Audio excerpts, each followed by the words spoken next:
محمد زنگنه. میوزیک اند آرنجمنت بای مرتضی پاشایی. هر جوری بگی میشم، فقط پیشم بمون.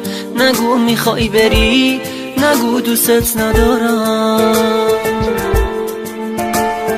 عشق چشممو ببین، ببین چه حالیم.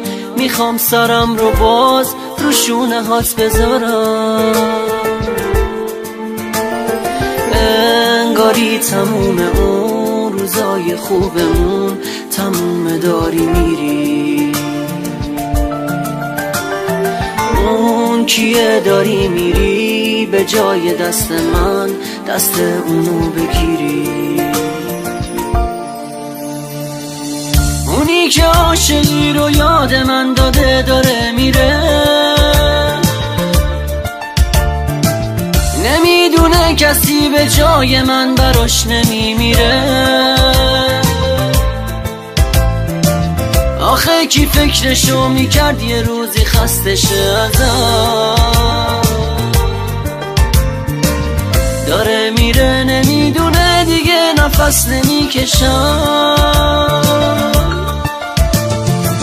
یادش نمونده که میگفت با هم میمونه تا ابد.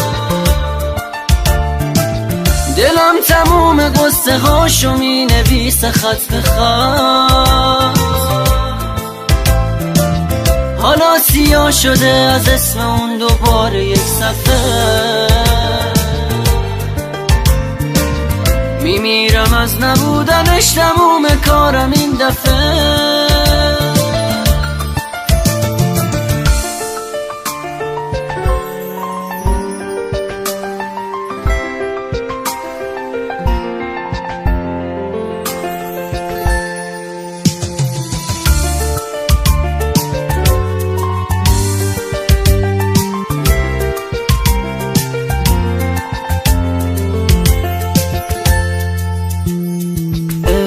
التماسمو ببین، بیا پیشم بشین.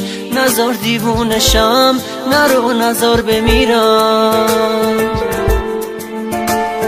زل بزن تو چشم من، ببین دوست دارم. مثل همون روزا تو دست تو اسیرم.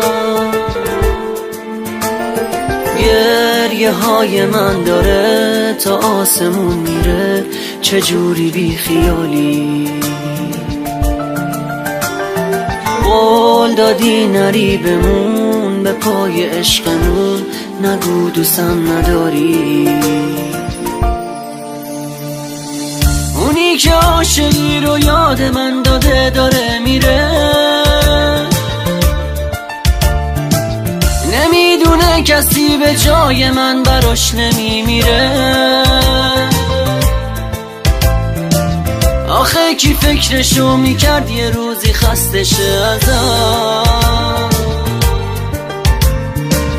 داره میره نمیدونه دیگه نفس نمیکشم. یادش نمونده که میگفت با هم میمونه تا ابد. دلم تموم قصه هاشو مینویسه خط به خط. حالا سیاه شده از اسم اون دوباره یک صفحه. میمیرم از نبودنش، تموم کارم این دفعه.